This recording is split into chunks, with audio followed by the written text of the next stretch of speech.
Hello and welcome to the Relationships on Reddit podcast, available on Spotify, iTunes, Google Podcasts, and of course YouTube.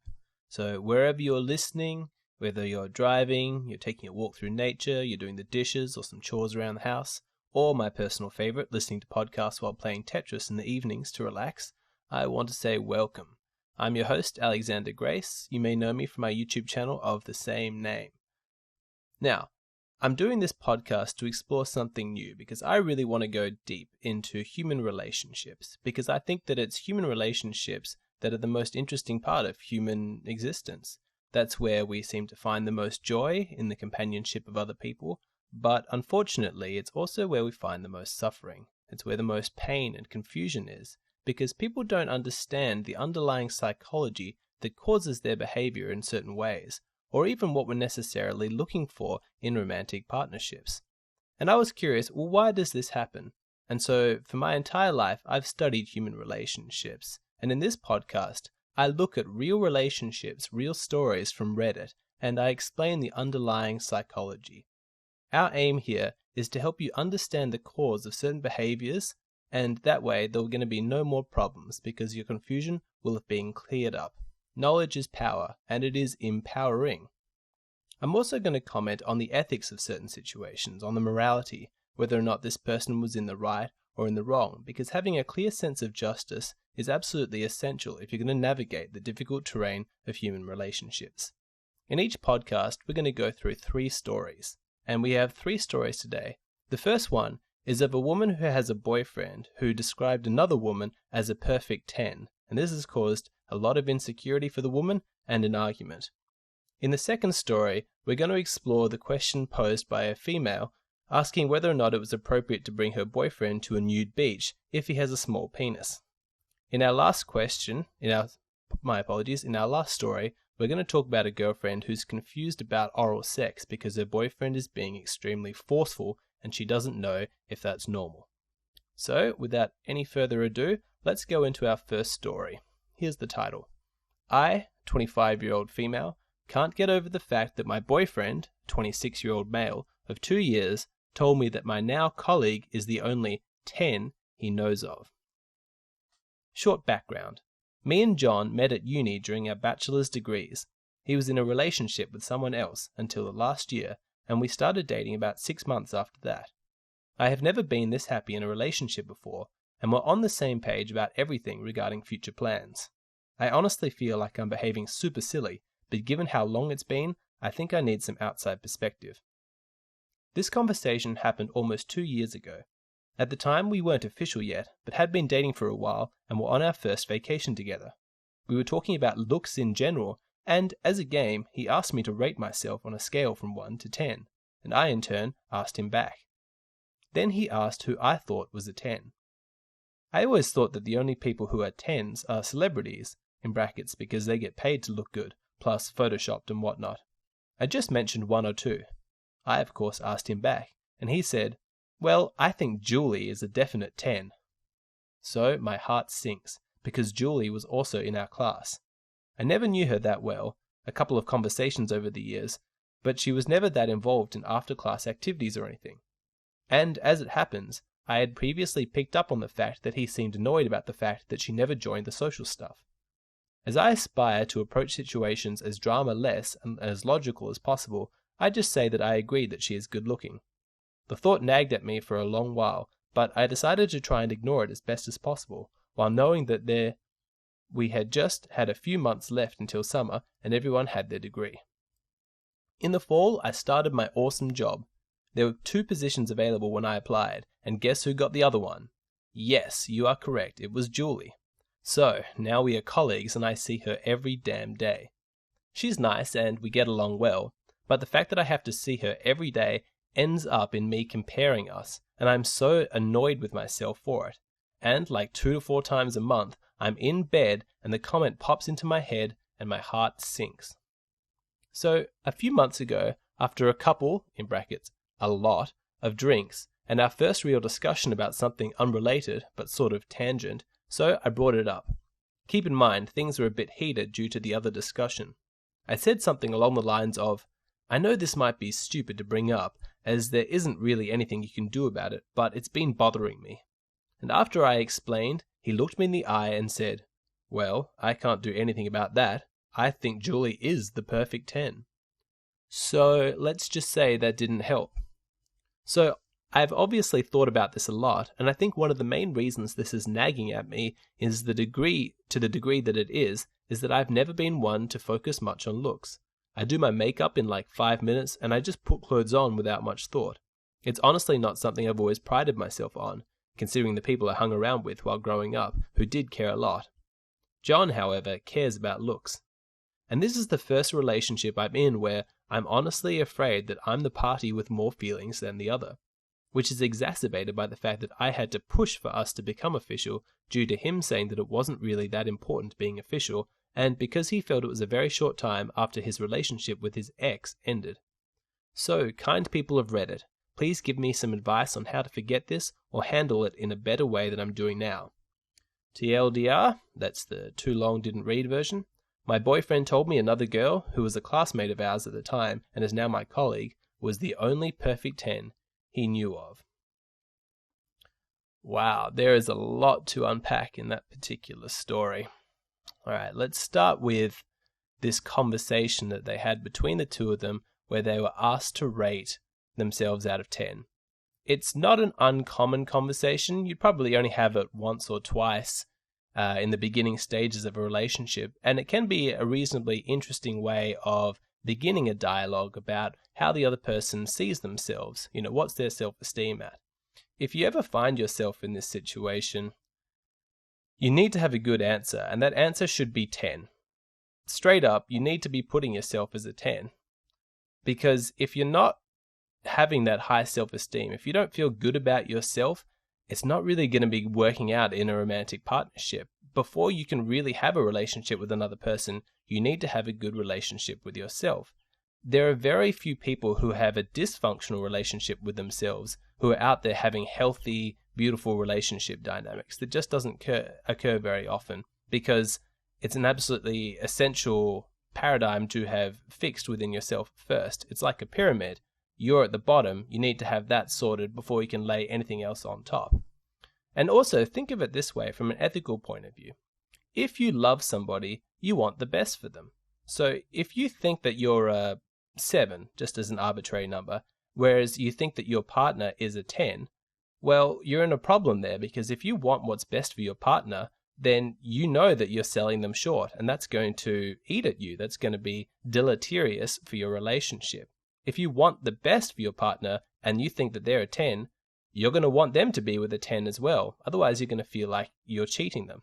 So there's no way of getting around this. Either you're cheating your partner or you're cheating yourself. So before you go into a relationship with another person, I would always encourage you to sort out your relationship with yourself, so that if you're ever asked to rate yourself out of 10, you can say with confidence that you are a 10. Now, let me clarify what I mean by a 10, because I don't mean that you need to be the absolute best looking, smartest, wealthiest, most incredible person on the planet. That idea where we need to rate everybody from worst to best doesn't really work. I don't like that scale. The way I see it is that there's a sort of threshold that you need to cross, and at that point you become a 10. In order to cross that threshold, you need to have self-ownership, self-esteem. You need to have engaged in solid self-development. And what really exists is not one person at the top who's a perfect 10 and everyone else is beneath them, but there's a huge group of people who are kind of top-tier people. And within that tier, there's no point in really comparing, because everybody is such a unique individual. So whether this top-tier person who's a 10 is better than this top-tier person who's a 10 is not really relevant. What is important is that you're the best version of yourself, that you know that you're owning your life and you're kicking butt. That's what you need. That way, you're top tier, and then you're not going to need to compare yourself to somebody else. If you're absolutely killing it in your particular field and your avenue, if somebody else is killing it in their field and being the best version of themselves, there's not really going to be any need to compare. Now, even if you reach this threshold, it doesn't necessarily mean that you're finished. You don't just sit there as the Buddha, completely enlightened, or at the top of the Fortune 500 company, just ruling the world. It doesn't work like that. you can still absolutely have ambition, both in your practical outside life and in your internal psychological or spiritual life. You're an awesome work in progress, and you're always going to be a work in progress. But there's a sort of paradox here, is that you're complete in that you're at peace with the pace that you're making in your journey. You'll always be improving, but you have improved enough to basically be an awesome person. That's where you want to be, and if you're looking for a partner, that's what you want to find in a partner. So just to summarize all of that, you should become the best version of yourself before you go into a relationship. All right, let's start talking about the conversation that caused all of this drama. John says that Julie is not just a perfect 10, but the perfect 10. There's not really any other way to interpret this particular comment. It's clear that he is settling when he's being with the author of this post. He would rather be with Julie. To him, she's the dream girl. Now, obviously, he can't know her that well, so this is just a fantasy in his mind. So the actual person of who Julie is isn't really relevant to this discussion. What is important is that there is this other creature, this mythical being, this goddess who's this perfect 10 out there, and his current girlfriend is not that. So, a lot of people would listen to this story and be completely confused by his actions. They'd say, why did he say this? What prompted him to do that? What was going through his mind that made him want to share this incredibly intimate fact about his preference for this other woman? Well, honestly, I think that he said it because he would feel better. It's a way of clearing his conscience. If he really does have this intense crush and this idolization of another woman, to not share that with your partner would almost feel like a lie. And by sharing it, he's cleared his conscience. He's clearly obsessed with this particular woman. I would say that this whole game about the rating themselves from 1 to 10, it may have well been just a concocted plan to bring up this Julie girl to talk about her. Now, when they're talking about she's a perfect 10, are they talking just about looks? I sincerely doubt it. I think we're talking a whole package here, because from the other parts of the story, I think it's reasonably safe to say that we can gather that he likes her, that he really likes her. Now, this conversation is really, really unfortunate for the author of our post. She's feeling hurt. She's feeling insecure. So what does she do? She just agrees with him. Yeah, she's pretty. And then she tries to move on. She does what most of us would do in this situation. Completely normal, but when she's feeling hurt, she's going to retreat into herself. She's going to put up some walls. She's going to put up some boundaries, because that's what you do when you're feeling vulnerable. You move to protect yourself. It's understandable, but unfortunately it is moving in the wrong direction, because you've got to lean deeper into that vulnerability if you ultimately want to overcome it. Otherwise, it's just going to sit there for years, as has occurred. So what should she have done in this situation? She should have felt the pain, and it would have stung, and she would have felt extremely hurt and upset and probably scared that she was going to become overly emotional and start scaring him off. But she should have done everything that she could to push past this pain and have the difficult conversation with him. There are a number of questions that should have been asked in the outset that could have saved a lot of pain later on. She should have asked, so what specifically is good looking about her? A question like that can get a better sense of where he's coming from with regards to looks and preferences. She could have asked, do you like her personality? How would you feel if she was your girlfriend? Are there any major differences that you see between me and her? Would you rather be dating me or her? Now, the reason that she didn't ask these questions, as I'm sure you've guessed, is because she's terrified of the answers, with good reason. She's hurt already. I can imagine she's going to be hurt more, but the fact that he hasn't given the answers to these questions doesn't necessarily make things better. Out of sight and out of mind doesn't really work when it comes to these intense emotional connections that we have in human relationships. Things that are unspoken are toxic. And as bad as it is, you have to let the poisons rise to the surface. Have these difficult conversations. So if he says, yeah, I would rather be dating her than you, gosh, that's going to sting. But they then need to talk about their relationship. Because, if you don't, you might invest 2 years into your life with this man and he's the wrong man. Look at them. 2 years later, they're having the argument that they should have had 2 years ago. Wow, look at how much time you've wasted in those 2 years. And although it doesn't matter so much for men, because biologically they can have children well into their, 30s, 40s, and 50s, for a young woman to waste 2 years on a man that she's ultimately not going to end up with simply because she avoided talking about something, because she avoided an argument, those are some really important 2 years, because women are on a biological clock. You can only have children when you're very young. Well, certainly you can only have healthy children. The risk goes up considerably as you get older. And so women are under a certain pressure to find the man that they want to spend their life with and have children with. And I can't think of a better reason to have the fights that are necessary, to have the difficult conversations than that. As a woman, your time when you're young is precious. Do not waste it. Now, even if she was feeling too vulnerable right there in the moment to have that conversation, which would be completely understandable. I'm not shaming her in any way because she wasn't able to have that. It would be very difficult. I think you require almost superhuman emotional strength to have that talk right there when you're feeling that hurt.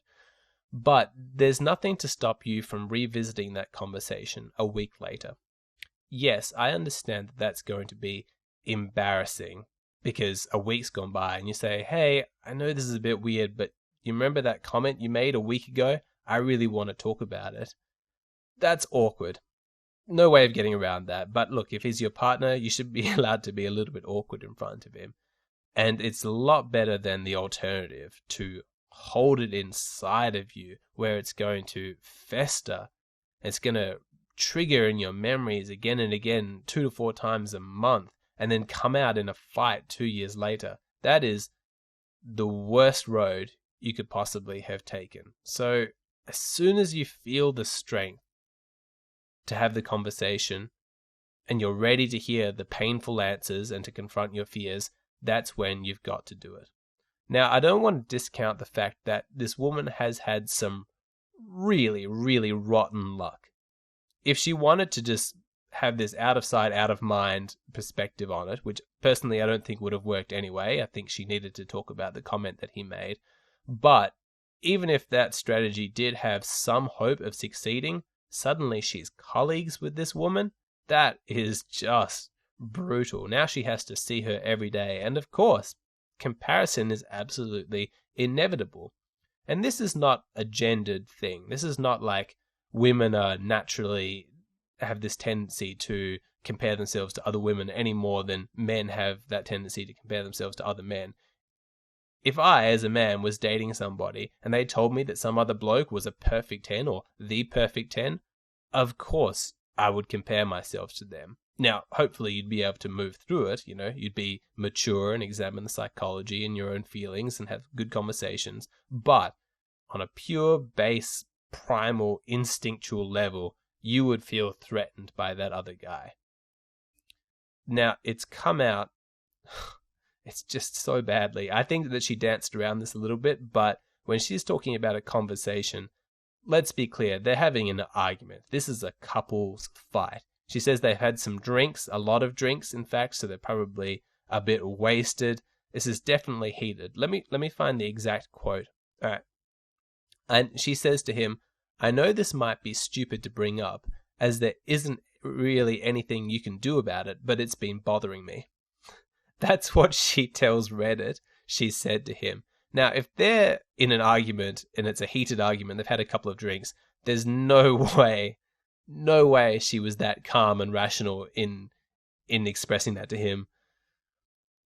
She was probably a lot more likely she screamed it at him, Let's be real.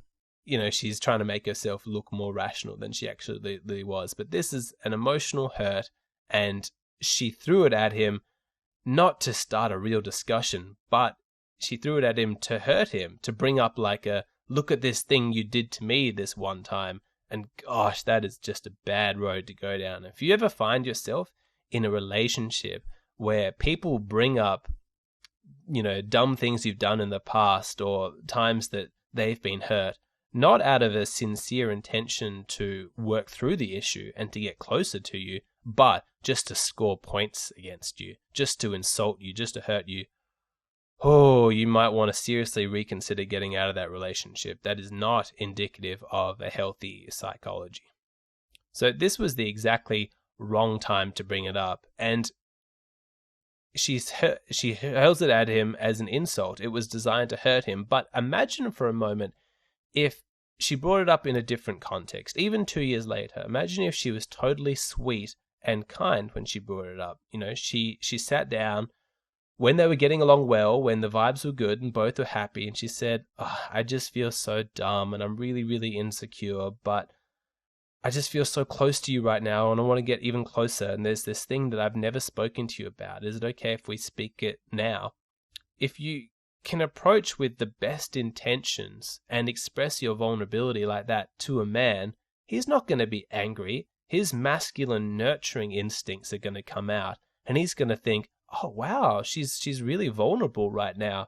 I want to do whatever I can to make this right. So he's going to say, yeah, of course, tell me what's going on, share with me.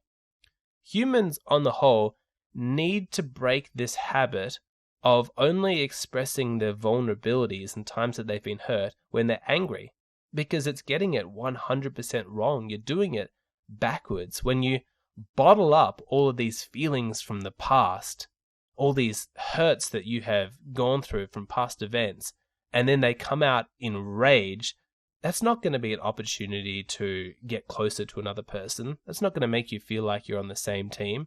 Then it's almost cheapening the hurt that you went through and any genuine victimization that you experience, because you're not really taking it in any other way other than using that against the other person. What you need to start to do is to use the good times in a relationship to explore your negative feelings. This is not something that people want to do. When times are good, you're not thinking, I need to start exploring all of these terrible feelings inside myself. You just want to continue with the good times. That's understandable, but it's a missed opportunity. Because when things are good, that's when you're likely to get the best response from the other person. So you share your vulnerabilities. You share, hey, I was really hurt this time when you said this thing or you did this thing. And then the other person, they're not going to feel so defensive. In an argument, they're going to feel absolutely defensive. Nothing remotely is going to get sorted. But in a nice conversation, it's an opportunity to get closer to each other. They can have that conversation that they should have had where he explains why he finds Julie appealing, where he expresses sympathy and understanding for his current partner's insecurities, where they go deep in conversation and get to know each other better and move through this. I mean, there's a number of things that he could ask that would bring them closer together. The conversation would be difficult, but if he was to ask, how does it make you feel to know that I find another woman attractive? Or, do you doubt my love for you? Is there anything I can do to reassure you? Going back to the sort of, she pressured him into a relationship, he could ask, do you feel like you pressured me into this relationship? All of these are fertile ground for really rich conversations the two of them could have. And then this didn't need to be an argument. Their relationship from this could have been so much closer. It's quite ironic that past arguments and insecurities can actually be your best ground for becoming closer with each other. It's almost like if you've made it through this and you've done so healthily, then your relationship is that much stronger and more resilient. A couple that's never been tested with any difficult times, who knows if they're really well suited to each other. It's easy to be with somebody while the going is good, while everything's doing well. But if you've been through the hard times and you've dealt with it really, really maturely, with a lot of emotional intelligence, that's how you know that you've got potential for the long term. Now, of course, I'm speaking as if that conversation went well, in terms of they were able to talk about it and move through it amicably and, and they're brought closer together. But it wouldn't necessarily go that way. There's absolutely no guarantee with it. It may well be that he has a certain hang up on this Julie girl that is a genuine limitation on their relationship. But it's better to know it sooner rather than later. You've got to swallow your medicine. You've got to rip that Band-Aid off and actually look where you're most afraid to look. Because, like I mentioned earlier, if he's not the right girl, if he's not the right man for her, she's got to know that sooner rather than later so that she can move on. Ultimately, it's going to be better for both of them. So moving forward for this particular couple, I think they have some tough conversations to have in the future. Ideally, they're not going to have them in an argument. They're not going to use anger to explore these feelings, because anger is just the wrong. I mean, it's understandable why we use anger, but it's not going to achieve results. So just on a quick tangent, I'll just explain how anger works in this situation, because anger is, I think, at its core, anger is basically a defense against vulnerability. Because when you're feeling vulnerable, you're feeling out of control. You're kind of feeling like things can just happen to you, and it's frightening. But anger is a very outward emotion. I'm going to assert control over the situation. I'm pissed, I'm angry, and I'm going to do this. So when you're feeling vulnerable, it's quite normal to leave that vulnerability and to go into anger, because you're trying to bring yourself back into balance. If you feel like you're out of control, then you're going to do something to make yourself feel more in control. And in that sense, anger actually does have its place. It's not an entirely negative emotion, because you do need to be in balance. But when two people are angry and you're not able to express the vulnerabilities, well, nothing gets done. You just move further and further apart. It's like magnets repelling each other, or two objects slamming into each other only to bounce back a lot further. If you're both able to express your vulnerability honestly and authentically with the other person, that's when you're a lot more likely to move closer to each other. Unfortunately, very few people do that, because it just feels safer to explore your hurts when you're pissed off. So people make themselves angry in order to be able to talk about what they're most hurt for. And this is another opportunity to spot for red flags. If you're with a partner who's only ever expressing their vulnerability and the times they're hurt in anger, be extremely concerned. Speak to them about it. Doesn't mean that it's a habit that can't be broken. But if you're never able to see their soft side, their emotional side, their vulnerable side, except when they're angry and they're sort of throwing it at you as an insult, that might be time to start reconsidering whether or not you're better off with somebody else, because it's just so fundamental to a healthy relationship that you don't engage in that kind of behavior. So for this woman, she's angry. She started this argument, it seems like, and she's brought it up. I think that she just needs to take another week. She needs to get her head together. She needs to learn how to be vulnerable and to express her vulnerability, and then get the answers that she needs. She needs to really find out where he's at. You need to know where your partner's at. So don't make any rash decisions. Go and collect the data that you need and then make your choice. Personally, I would be extremely surprised if they were able to move through this. I think it would require quite a lot of growth from him in a short period of time as to why he's settling, and why he's comfortable settling. Very, very strange.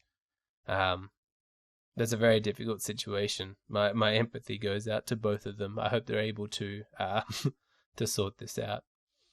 So at the end of a story, what I like to do is go through 5 of the comments that I found from the Reddit section, just to get a sense of what other people felt about this story. So here we go. My best friend ultimatumed her boyfriend of 10 years to get married. Their 5-year anniversary was in October. Guess what's happening now? Divorce. Shocker.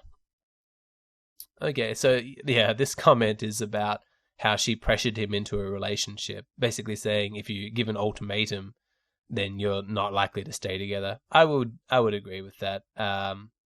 It's quite similar to that vulnerable and asserting control discussion that we just had. If you're feeling vulnerable in a relationship, like, oh, I don't know where this relationship's going, he's not committing to me, you can give an ultimatum to try and give yourself that sense of control, and temporarily it might work. This person's friends obviously got married, and so that would have given that slight sense of control. But look, it's an illusion. They got divorced. You can't negotiate desire. If somebody doesn't want to be with you, then they're not going to be with you. Ultimatums don't work. Never issue them. Just talk to people instead. I mean, do you really want to be in a partnership where you need to control the other person and dictate their actions? You want them to want to be with you. Next comment. You said, "This thing you said hurt me." And he said, "I don't care. I meant it, and I'll say it again." Is that the kind of person you want to be with? And is that the kind of relationship that you want? Yeah, I agree. There's something in the psychology of him that you need to explore to find out exactly why he wanted to bring this up, or why he brought it up in the way that he did. Or, I mean, it's an awkward thing to do if you genuinely do have a crush on another person, but you're making decisions to be with a different person. You need to know, the other person needs to know the reasons for that. So it's difficult to speculate. They certainly need to have that talk. Next comment. Yep, that conversation Sorry, I'll start again. Yep, that conversation ended exactly where he wanted to. He was waiting for an opportunity to call Julia 10. Seems like he couldn't wait to say it again. That is a good comment. I would agree with that. He did seem extremely eager to talk about her. It wouldn't surprise me if that conversation, like I mentioned before, was concocted specifically to talk about her. And that's kind of how it is if you have a crush on somebody. You want to share it with people, and as absolutely inappropriate as it is to share it with your current romantic partner, it wouldn't surprise me if that's what was going on here. He wanted to talk about her. Again, need to speak to him about that.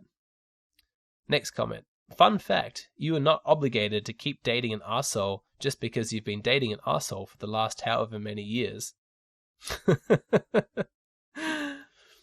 I'm not totally convinced that he's an arsehole. He might be, but she seems very keen on this guy.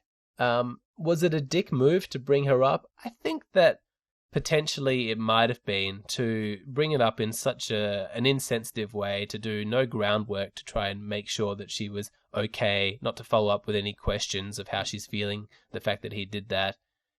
It did seem like a bit of a slap in the face. Now, whether or not that was intentional or not, that's difficult to speculate, but a lot of people aren't arseholes. They might just be dumb.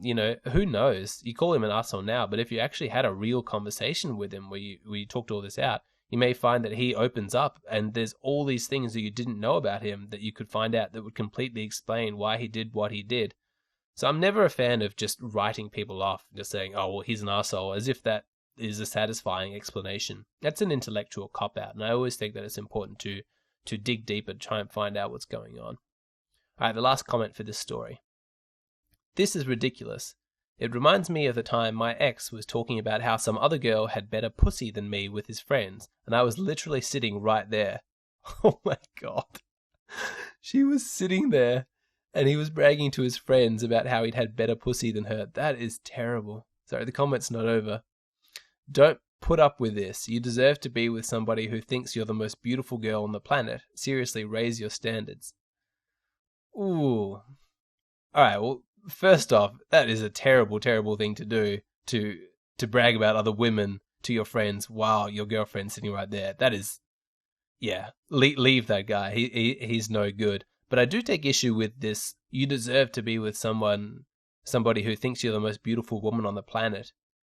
That, I don't agree with that at all. I think that to have that expectation, it just makes you act like an entitled, spoiled brat, really. You're not really deserving of anything. If you're not the most beautiful woman on the planet, why would you want to be with somebody who thinks you are? They're clearly delusional. You want somebody who is in touch with reality, but who's sweet.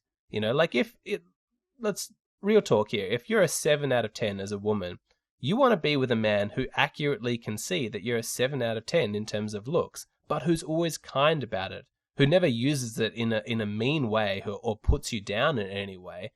You don't want somebody who's delusional and just worships the ground that you walk on. That's not going to be good for anybody. So while I agree, get rid of that guy, raise your standards. I'm talking about the guy from this comment, not necessarily from the story. But I definitely don't buy into this phenomenon we see in modern culture of you deserve to be with somebody who treats you like a princess and thinks you're the most amazing person on the planet.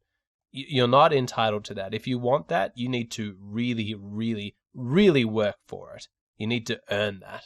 Otherwise, you're just you're just chucking a tantrum because you're not getting your your undeserved rewards. All right, so that brings us to the end of that story. Before I go on to the next story, I just want to thank the channel's this podcast sponsor, which is Man-Made Media. Now, if you haven't heard of this, what they do is they take scientific studies and then break them down into small, easy to understand videos. I am involved with Man-Made Media, and I'm a big believer in what they're doing and what we're doing here. So if you don't have time to read an entire journal article, but you still want your opinions to be grounded in facts, this is the right way to consume that content. Man-Made Media's videos, they cover things like gender dynamics, human relationships. They're short, there's little animations, completely easy to understand.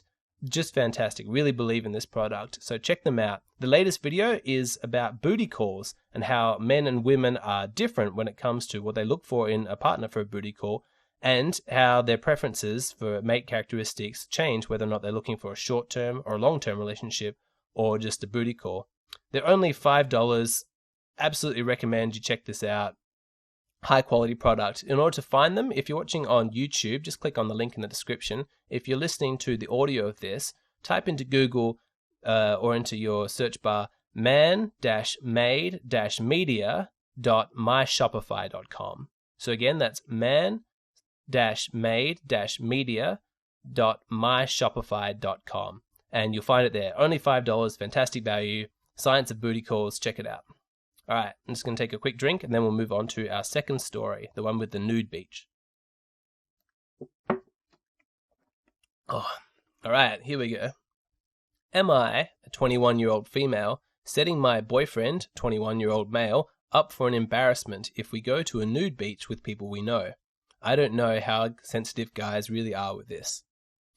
That's the title, and we start with the TLDR. My boyfriend has always wanted to go to a nude beach. We have an opportunity to go to one. My roommate and her boyfriend are also going. I'm worried how my boyfriend will feel if he will be embarrassed about a size issue in front of people we know. So here's the story. Long story short, my boyfriend of 1 year has always said going to a nude beach is a bucket list thing for him. He's talked about going many times, but we don't have one near us. We go to school in the Midwest. We are going on a cruise for spring break that docks in St. Martin, where they have an excursion to a nude beach. I wanted to surprise him and buy the excursion for us, since we've always said we want to try it. And normally I know that he'd be super excited to know that we're doing that. So the downside to this is that we're going on the cruise with one of my roommates and her boyfriend, also both 21, which should be awesome, but she already bought that excursion also. Keeping this safe for work, I know for a fact that her boyfriend is very blessed, in brackets anatomically, in case you didn't get that, because she was actually surprised enough to show pictures of this to me before. My boyfriend is the exact opposite, like just the top is visible when soft. Just the top is visible when soft. I don't really know what that means, but I'm getting her boyfriend is a small cock. And she does not know that, obviously. The friend doesn't know that. My boyfriend's not a shy guy. This has never been a problem or an issue for us. I also seriously doubt our friends would say anything or care about that at all. But I know guys are sensitive about this, so now I'm questioning if this surprise would be more upsetting than exciting for him. And it's also like, I'd feel like asking him how he'd feel would be kind of insulting, since this has literally never been an issue. So I don't know, maybe I'm really overthinking this too much and we should just do it. I know that guys can be self-conscious about that, so I'm stumped. Any advice is much appreciated. Oh, I actually think that that's kind of sweet. You know, she wants to surprise her boyfriend, do something nice for him, and she cares enough about his feelings and how he's going to take this surprise to write a post on Reddit and to check in to see if her instincts are correct and what she should do. So yeah, I think that's sweet. Now, having said that, this plan of going to a nude beach is absolutely disastrous. And I'll explain why, but absolutely do not do this. Going right back to the start, let's talk about the fact that her boyfriend has this on his bucket list. All right, that may be true, and I can see how you might think this is a perfect opportunity, but understand that going to a nude beach versus going to a nude beach with people that you know, close friends who know you well, those are two very, very different experiences. People might want to go to a nude beach for a number of different reasons. You know, you might want to just swim in the ocean the way that nature intended, you know, the way you were brought into the world, just be naked and wild. That could be one reason. You could be a bit of an exhibitionist and you just like the idea of being naked in front of strangers and having them look at you. That's possible. You could just want to look at naked women. If that's your goal, I think you'll be disappointed. I think nude beaches are mostly men, and the few women that go are not likely to be the ones that you're going to find attractive. But, you know, as a fantasy, that might be what he's thinking, that he's going to go to the beach and just see a bunch of gorgeous young naked women who are in the nude. I sincerely doubt it, but oh well, I don't know. It could happen. Or look, he could just be after the thrill of something new. But for whatever reason he does have for putting this on his bucket list, I think that being naked in front of his friends and being compared to somebody who's really well endowed, that is not going to be his reason. So I definitely do not do this because, you know, if he's naked and his really well-endowed friend is also naked, your boyfriend's not going to be enjoying himself. You know, I don't know him personally, but I can basically guarantee that he's going to have a stressful experience. He's going to feel insecure the entire excursion, and worse than that, I don't think the pain will necessarily end for him just in that one experience. This kind of event could have a strong impact on his friendship, you know, with this man permanently. You know, that's not good. All right, can we just talk for a moment about how weird it is that women talk about their boyfriends' penises?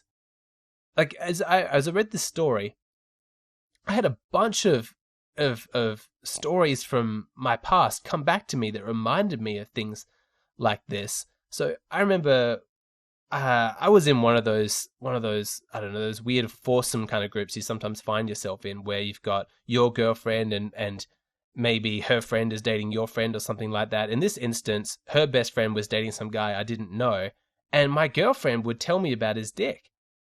And it was really uncomfortable, you know, like it was a little bit smaller than average, you know. She'd tell me about it and she'd tell me the difficulties that she and her friend was having with it. And it was really uncomfortable. I certainly didn't ask any questions. And then every time we'd hang out, like we'd go out to dinner or anything like that, it would be on my mind. I mean, I don't want to know about cocks, about like how big people's cocks are. And it was also really uncomfortable because you're thinking, my God, why is she telling me this? You know, is she telling her friends about my dick? You know? And it doesn't necessarily have to be that you're ashamed of your cock in any way. It's just that we wear clothes for a reason. It's because we're trying to hide that. I don't think that it should be up for discussion. Can some things, you know, just be kept private?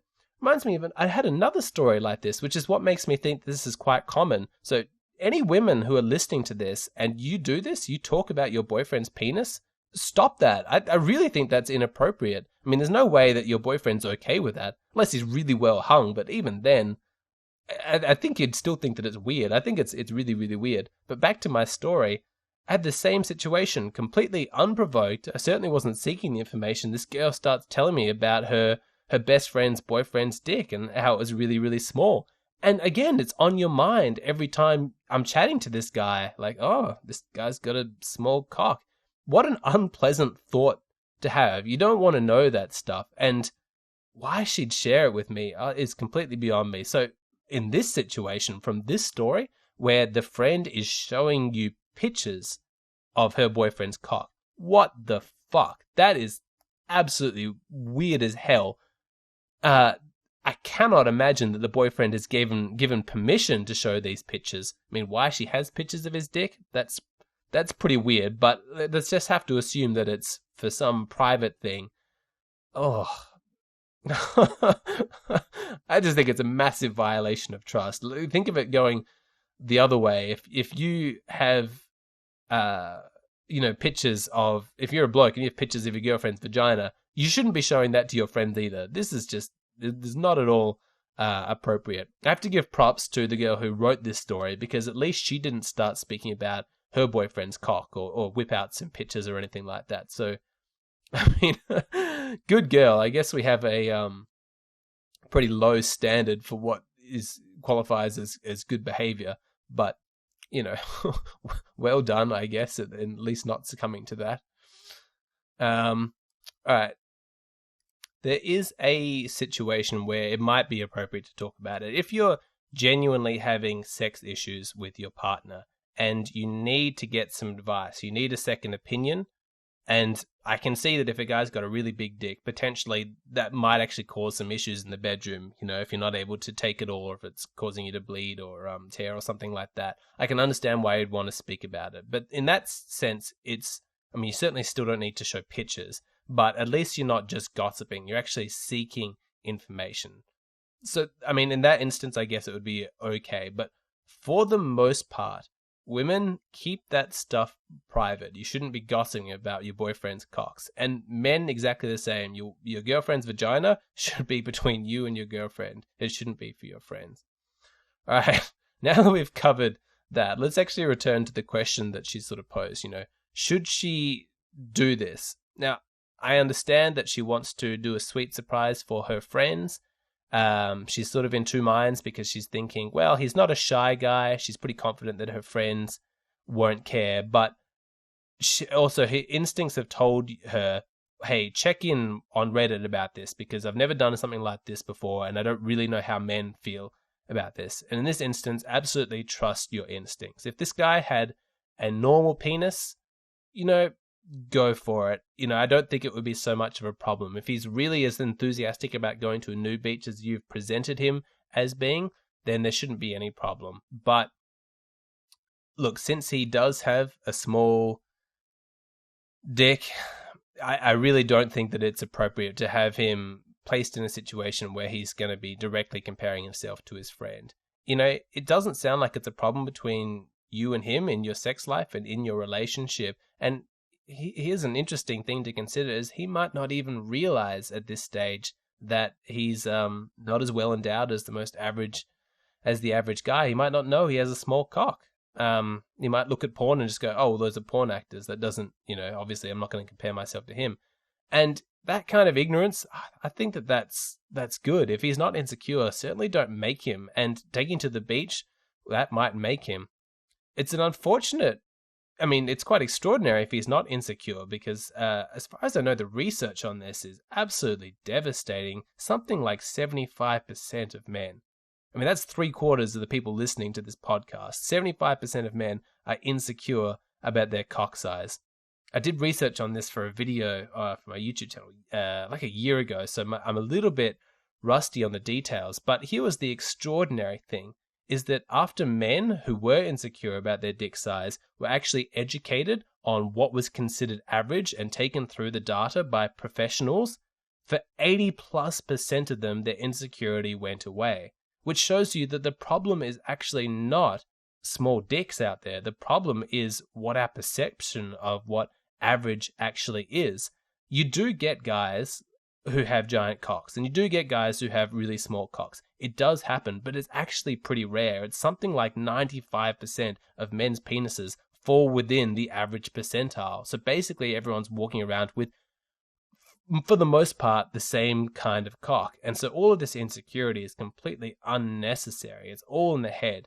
So if you're one of the people out there who's insecure about your dick size, please hop online and do some research. You'll probably find that it's all in your head, that your cock is absolutely fine the size that it is. So do not do any unnecessary suffering simply because you're misinformed. Oh, that was a bit of a tangent. But going back to this question, now what she should do, she could just ask him if she really, really thinks that she's on the right track and that he's going to love this expedition. Just ask him if he's keen to do it. You don't need to phrase it in a way that's going to make him feel insecure, like, hey, honey, I was thinking about doing this nude beach expedition, but I was scared you might realize that you have a small cock, and I know that your friend's massive, so what do you think? I'll leave it up to you. that's weird, and you're going to put him on the spot, and there's really no winning for him in that situation. What you want to do is just ask more generally, like, do you want to go to this nude beach? Maybe even be kind about it and sort of take on some of the shame for him to give him a bit of an out. Just say, I'm a little insecure about being naked in front of our friends, but I'm up for it if you really want to do it. That way, if he says no, you've kind of given him the opportunity to save face a little bit, because he'll feel like, yeah, I'm kind of protecting her as well. But if he's like, no, I'm super keen, well, then it's kind of been taken out of your hands. I just don't think you should do this as a surprise. It doesn't necessarily, that's mostly the part that I'm taking issue with. Going to a new beach with your friends is not inherently a bad idea, but surprising him with it is where the problem is. And when you bring up this question, don't put him on the spot. Give him time to answer.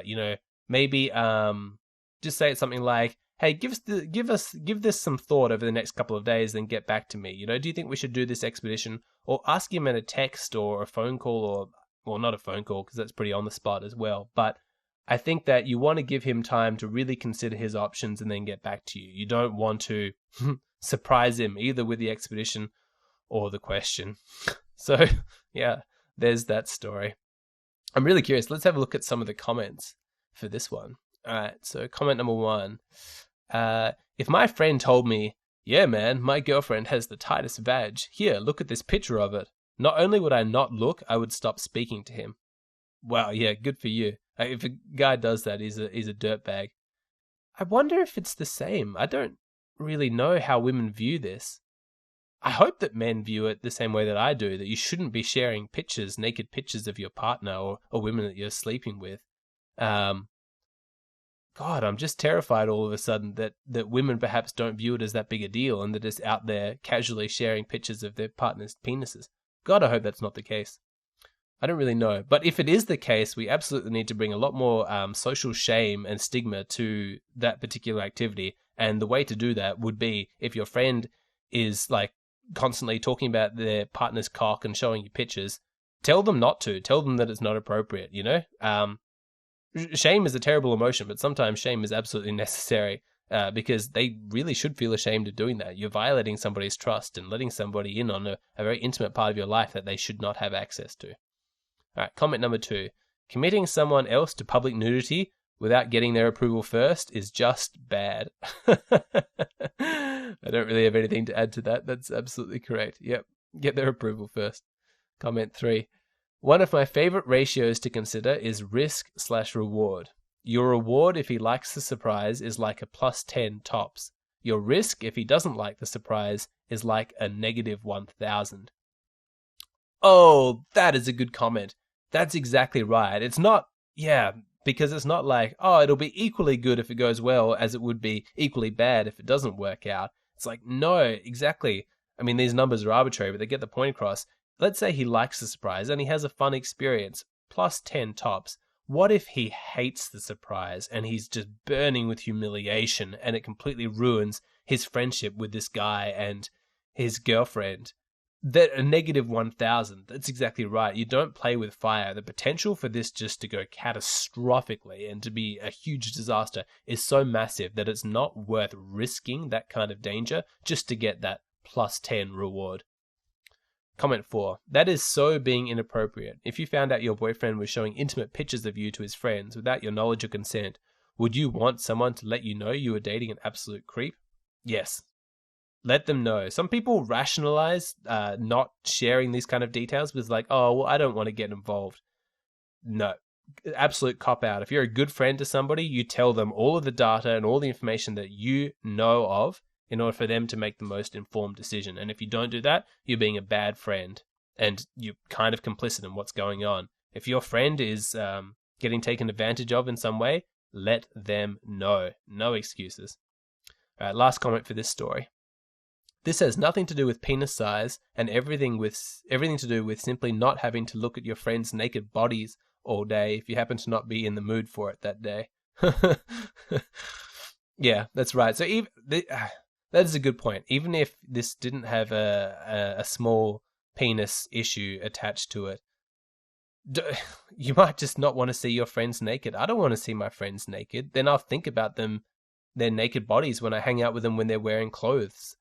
Clothes, they really help you focus on what's actually important. Potentially if we're all living in a nudist colony, we'd get very used to seeing naked bodies, and then it wouldn't be such an issue. But society is not a giant nudist colony. It's very much a large clothed colony. A clothed colony. And so you shouldn't know what somebody else looks like naked unless you're being intimate with that person, at least of all your friends. It's absolutely weird.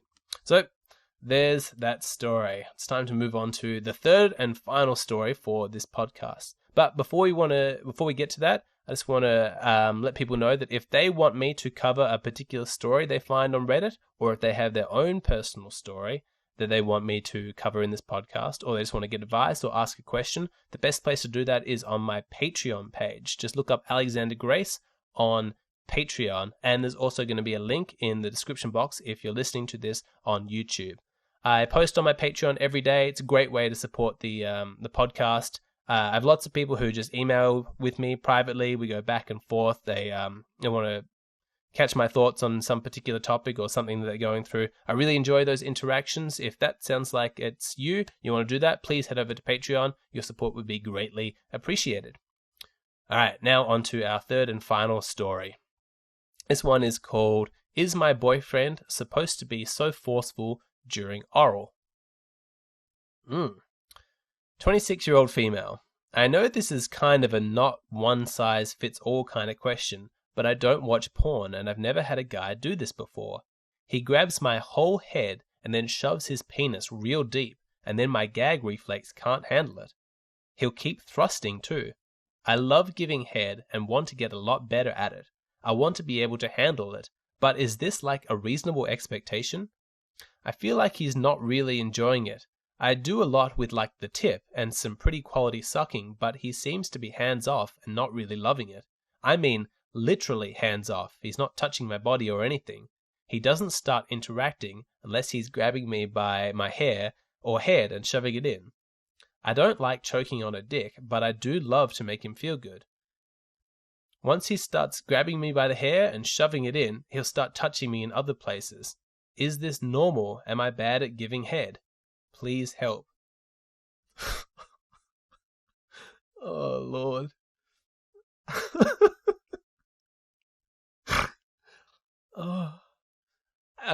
Okay, I apologize.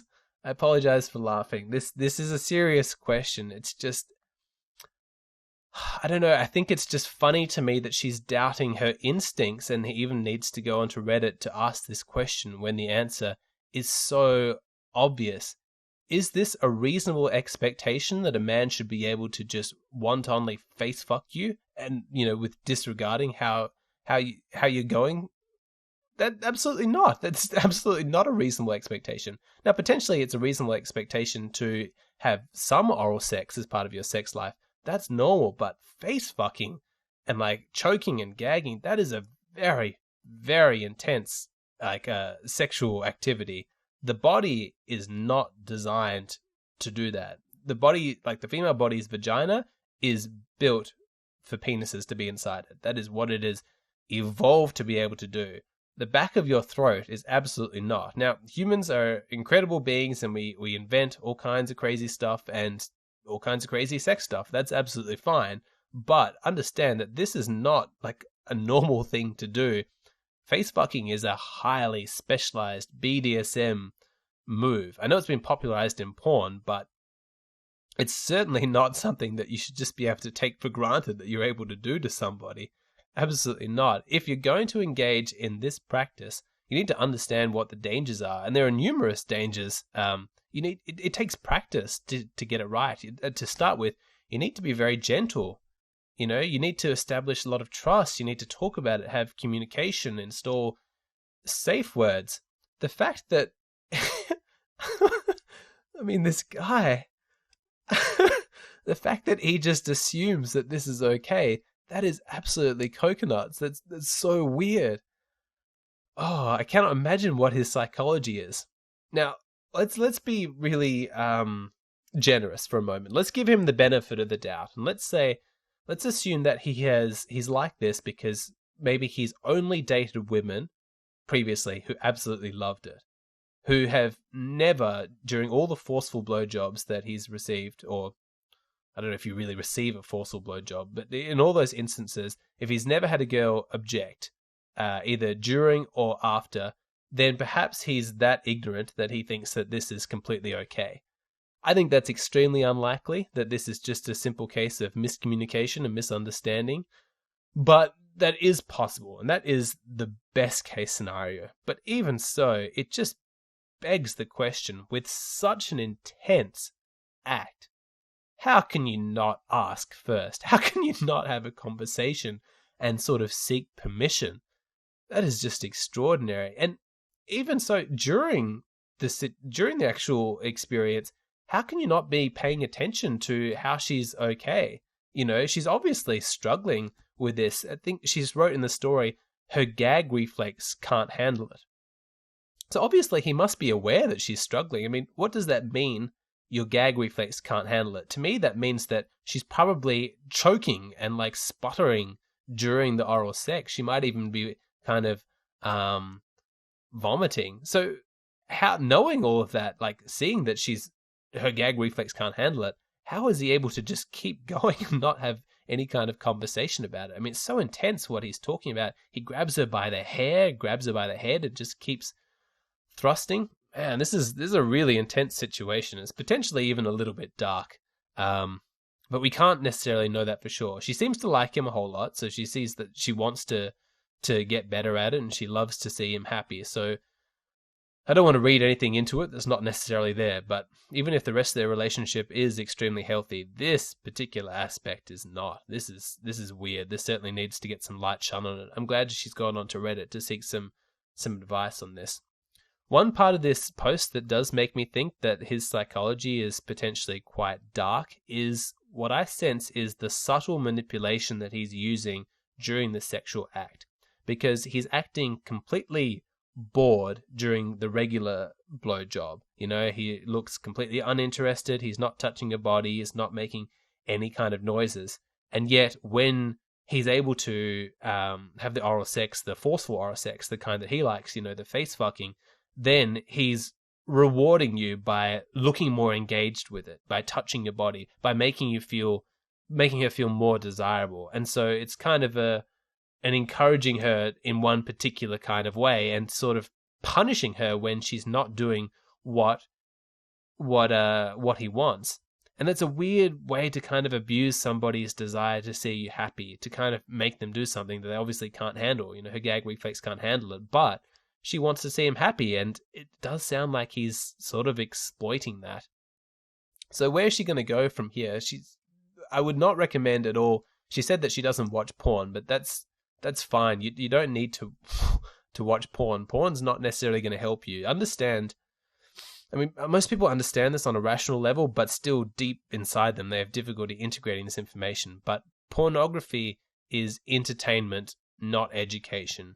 When you're watching adult film actors and actresses have sex, you're watching pros. You're watching the best people in the world at having sex. They have superhuman strength, endurance.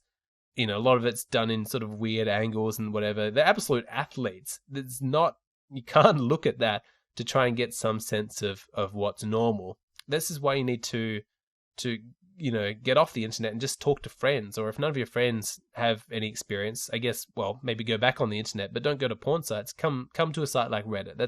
That's really good. But it's a situation like this why I'm really passionate about destigmatizing sex and sexual conversations. Now, as we mentioned in the nude beach story, I think there are some details like cock size or vagina tightness or whatever it is that should absolutely remain private. But I do think that it's a problem that in our culture, we don't talk about sex as comfortably as we should, because what happens is you get people ending up in situations like this where she is genuinely confused about whether or not this behavior is normal. No, it's absolutely not normal for him to be doing that. But how does she know? Perhaps if we lived in a culture where people spoke about their sex lives a lot more openly, then she would know that. But she doesn't, and she's potentially been suffering at it because she hasn't known She hasn't known that what she's been going through is completely out of the ordinary. I think this guy is really lucky to have this girl. I think she sounds sweet. You know, what does she say? She says she loves giving head and wants to get better. I mean, here she is suffering at the hands of this intense face fucking, and her thought is, am I doing this wrong? I want to get better. I mean, wow, what a girl. That is commitment to your man's happiness. Props to you. I will say that potentially you just want to make sure that you're not getting taken advantage of. I think it's really sweet that you want to make him happy and you want to get better at this, but don't set the bar so high that you need to be able to handle intense face fucking in order to be able to make him happy, as if that's necessarily a reasonable standard. Maybe it's a treat every now and then, but it sounds like he wants that to be the only kind of oral sex that he's enjoying. And look, there are lots of couples out there where the man never gets oral sex. So the fact that you're willing to give him oral sex at all, that's absolutely fantastic. Now, there are obviously like techniques and things you can do. I know there's like numbing agents for tonsils. There's techniques to practice with. It's not something I've ever personally like taught myself to do, so I don't know all of the details, but I am aware that there are things that you can do to make your body more accustomed to face fucking. And if you really, really want to do it, you can go down that route. But much more important than getting better at being able to take forceful cock slammed into your mouth is the communication. That's the problem. You need to start talking to your boyfriend. Because even if you are a willing participant, there's no excuse for him to not go slowly, to not talk to you about it, and to set a pace that you're comfortable with. That way you can actually have a healthy experience that might include face fucking, but you're both on the same page. It doesn't feel like one person is being exploited or taken advantage of at the expense of the other person, which is what this feels like to me at the moment. I don't like the sound of this dynamic at all. But that's me. Let's see what the people in the comments have said about this story. I was a rammer when I was much younger. I didn't know I was doing it horribly wrong. I never really liked BJs all that much either.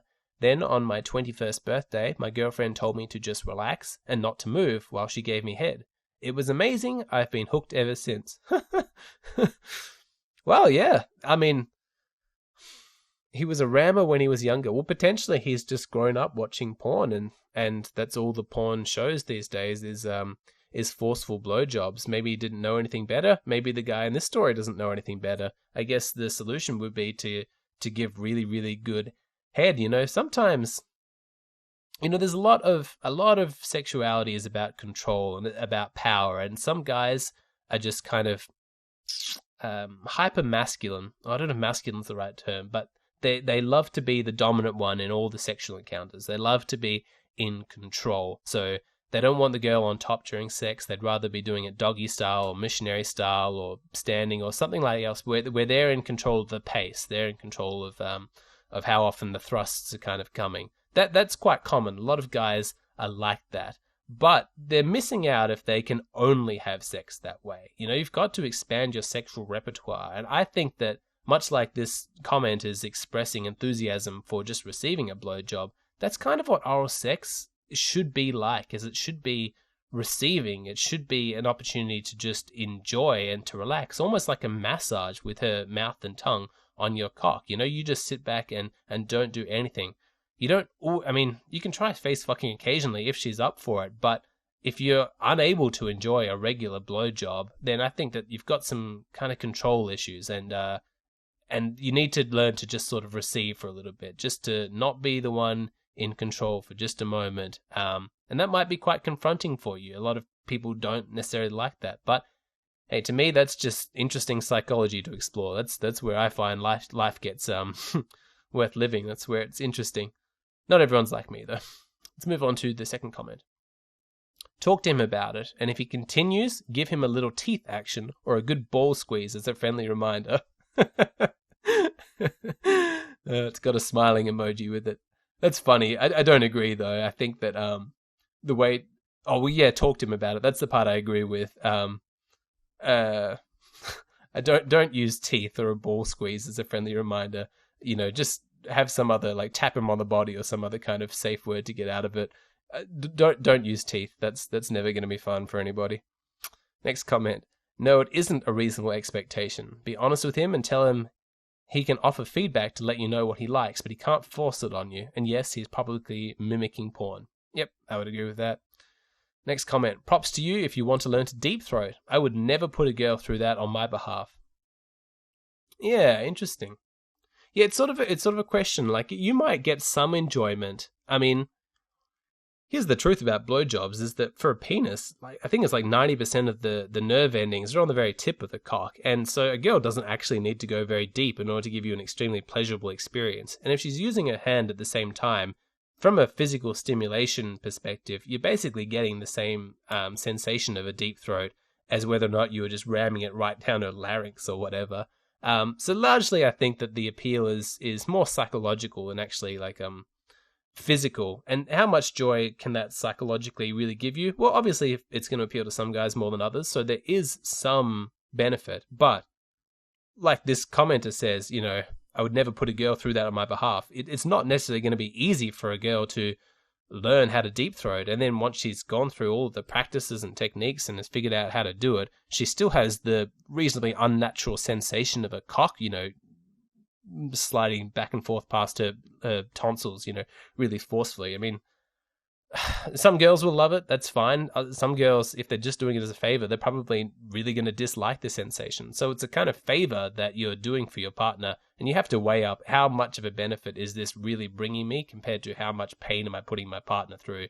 And for a lot of guys, it's just not worth it, like this particular commenter. It's an interesting thing to consider, to what degree you're willing to let another person suffer for your pleasure.